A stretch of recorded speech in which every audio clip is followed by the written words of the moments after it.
Here's your news for April 16th, 2020. We're starting off with some truly huge news from WWE today, as the company has parted ways with over 36 members of the workforce, including superstars, commentators, referees, producers, and other backstage workers. These releases came shortly after a conference call from Vince McMahon, where he discussed cutting and furloughing talent to save money during the ongoing global situation. In a statement from the company, these releases were described as part of, quote, short-term cost reductions, which includes reducing executive and board member compensation, decreasing operating expenses, cutting talent expenses, third-party staffing and consulting, deferring spend on the build-out of the company's new headquarters for at least 6 months. The statement added, given the uncertainty of the situation, the company also identified headcount reductions and made the decision to furlough a portion of its workforce effective immediately. The decision to furlough versus permanently reduce headcount reflects the fact that the company currently believes the furlough will be temporary in nature. The list of wrestlers who have been released include Rusev, who hasn't been seen in months after negotiations regarding his contract, Drake Maverick, Gallows and Anderson, Heath Slater, who worked for the company for the past 16 years, Eric Young, EC3, Rowan, and Sarah Logan, who appeared as recently as this Monday's edition of Raw. It's very interesting to see Luke Gallows and Carl Anderson be released, as they were recently involved in the critically acclaimed Boneyard match from WrestleMania 36. As for EC3, it didn't take long for the former Derek Bateman to take to Twitter to cut a promo on the situation, complete with a new haircut, where he sent a warning to the entire wrestling world. No Way Jose, both Mike and Maria Kanellis, The Colognes, Kurt Hawkins, Lio Rush, and Zack Ryder have also been released from the company, with this release bringing Ryder's 14 years with the company to an end. On Twitter, both men were thankful for their time in WWE, as Ryder tweeted, "The only thing I wanted to do in my life was wrestle. I'm grateful that I spent 14 years living my dream in WWE. Thanks to my fans and everyone who believed in me. As I was getting released, I was looking at this photo and smiling. I'm #always ready and beyond excited for the future. #not there." Hawkins, who knows what it's like to be fired from WWE, said, "Last time I got fired, I had a really funny tweet in response to it. Doesn't really feel appropriate today. I will say this, a lot of very talented people lost their jobs today, and out of this disaster, the pro wrestling community will rise stronger than ever." Ryder's release has been particularly hard for his fans, who saw the internet champion build himself up in 2011 with his Z True Long Island Story YouTube show, but this may be a huge opportunity for the Long Island Iced Z, at least according to Cody Rhodes. On Instagram, Rhodes shared a photo of Ryder after capturing the Intercontinental Championship at WrestleMania 32 and praised the Long Island native for his constant hard work in the industry, adding, "I have a little rule, and that's that if you've ever gotten over in wrestling, you can always do so again. That rule being fully applicable to Matt," referring to Ryder, "now. At 34 years young, his best wrestling days are ahead of him. Cheers to a great start and 14 years of unrelenting blood, sweat, and tears. Future endeavors are limitless when you actually endeavor." With comments like these, it may just be a matter of time before Ryder finds himself in an AEW ring, though the question is whether Hawkins will be there with him. It didn't take long for Ryder to release some merch, which now reflects his status as a former superstar. On several of his tweets while with the company, Ryder would end his comments with the hashtag #StillHere, highlighting his tenure with the company, so it makes sense that this new shirt now has the hashtag #NotThere. Fans will have to get used to calling him Matt Cardona, as the Ryder name is trademarked by WWE, as is his woo woo woo catchphrase. Like Rhodes said, Ryder is relatively young in wrestling, and given his in-ring skill, hard-working personality, and popularity with fans, the sky's the limit for the former US champion. In addition to these superstars, WWE Hall of Famer Kurt Angle was also released, which came as a huge shock given his status as one of the greatest of all time.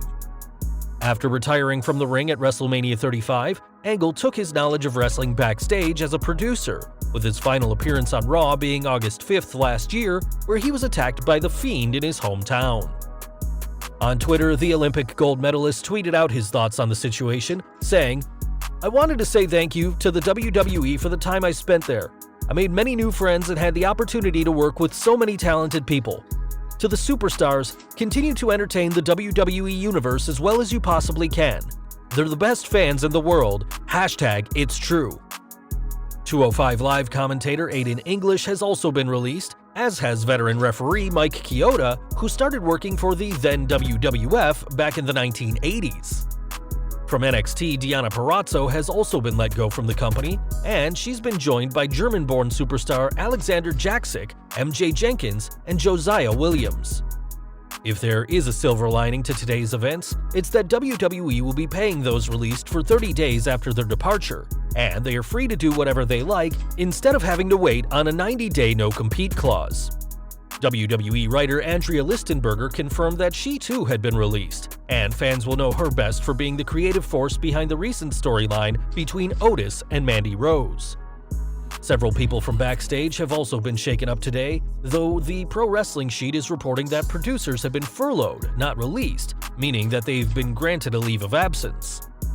Billy Kidman, Pat Buck, and Sean Daivari are just some of the producers to be furloughed, as is Mike IRS Rotunda, the father of Bo Dallas and Bray Wyatt, who was sent packing shortly after appearing on WWE's The Bump.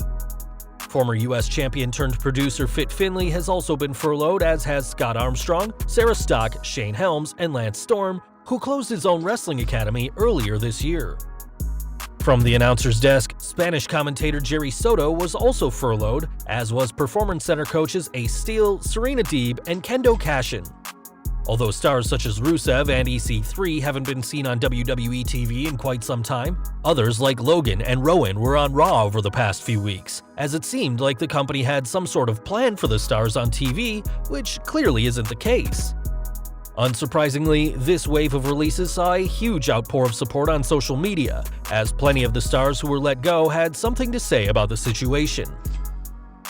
Maverick, who entertained fans for months with his hilarious shenanigans over the 24/7 title, fought back tears in a video, as he confirmed that he will still be competing in the interim NXT Cruiserweight Championship tournament, and this video caused Alexa Bliss to cry her eyes out, as the women's tag team champion revealed on Twitter.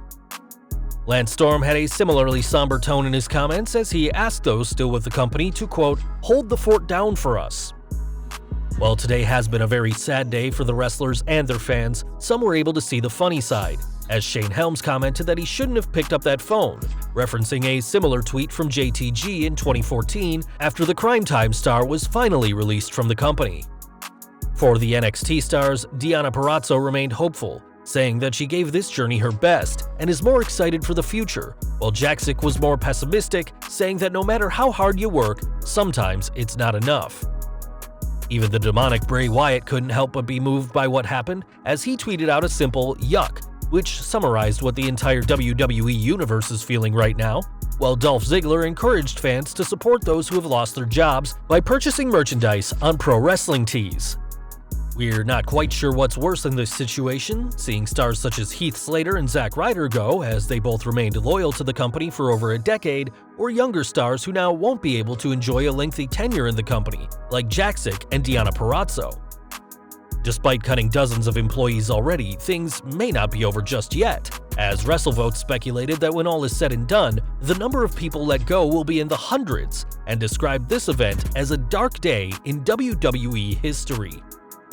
As if that wasn't bad enough, Dave Meltzer commented that while some of those who have been let go will find jobs, most will not, as due to there being no indie promotions at the moment, meaning there's nowhere for the majority of these stars to work. When a follower commented that WWE had to do this as they're a business that is losing money at the moment, Meltzer claimed that WWE didn't have to release these stars, as a $500 million cash reserve and giant TV deals means that the company has more than enough money to keep itself afloat.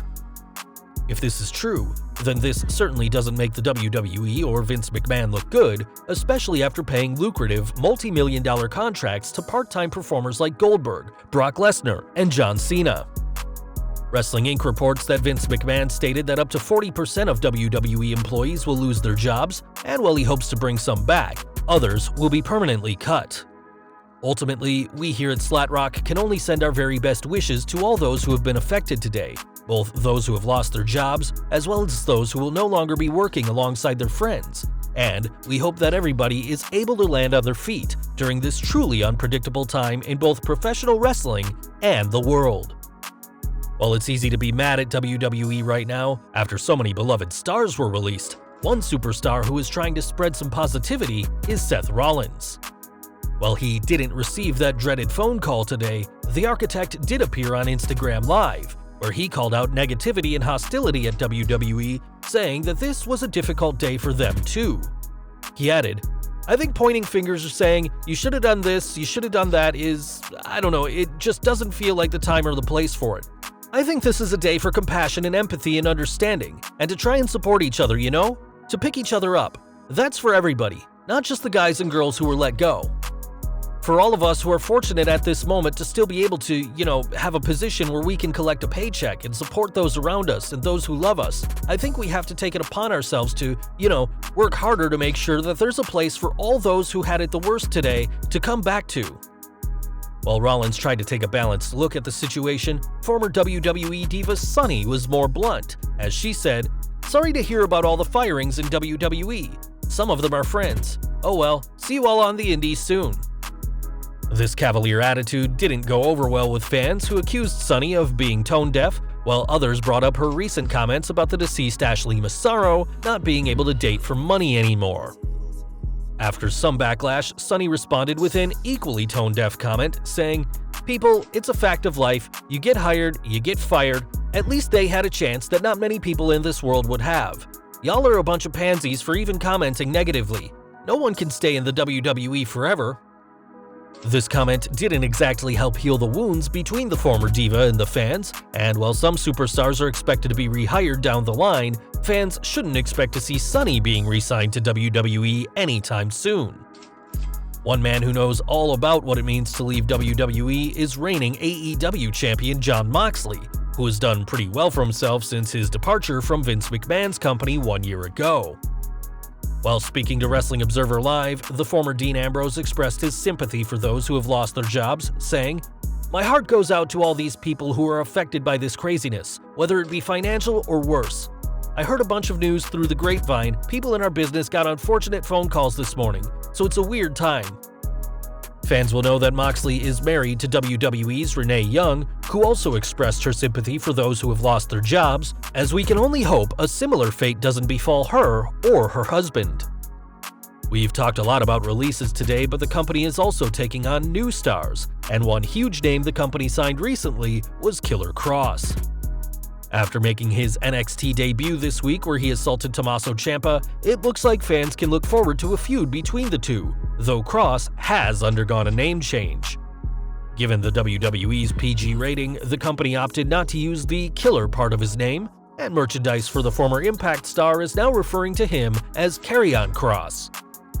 Time will tell just how Kross will do in NXT, as his girlfriend Scarlett Bordeaux has also been signed by the company, but for now, fans will have to get used to referring to him as Carrion and not the Killer.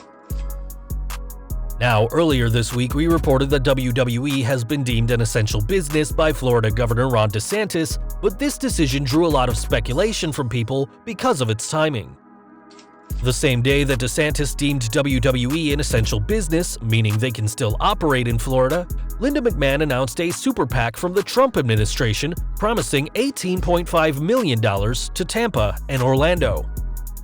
That isn't the only connection between WWE and the president, as Vince McMahon was also named on a committee by the POTUS, which will oversee reopening the U.S. In a press conference, DeSantis denied that Vince McMahon's relationship with Trump or the $18.5 million influenced his decision to deem WWE an essential service, and added that since the McMahons didn't support his campaign for office, then there's no reason for him to give them special treatment, as the story behind the scenes with WWE is proving to be just as exciting as what's happening in the ring. From a returning legend to a possible new face in the company, as UFC fighter Colby Covington has called out WWE champion Drew McIntyre. According to Submission Radio, Covington said that he can beat any man alive right now, and reiterated his comments to make wrestling real again, which he recently said on social media when he announced plans to jump to professional wrestling. Time will tell whether Covington actually does make it to WWE, but if he does, it may not be long until he has a showdown with the WWE champion. And finally, we have some concerning news regarding WrestleMania 37, as according to the LA Times, Mayor Eric Garcetti has said that large gatherings may not be approved in the city for at least a year. That is certainly bad news for WWE, who plan on hosting WrestleMania 37 at the SoFi Stadium on March 28, 2021, as if this year-long period is correct, then the company may be forced to host WrestleMania once again at the Performance Center. The LA Times also reported that Mayor Garcetti's plan is to reopen the economy, including small and large businesses, in the next 6 to 10 months, and we'll make sure to keep you updated as this story develops.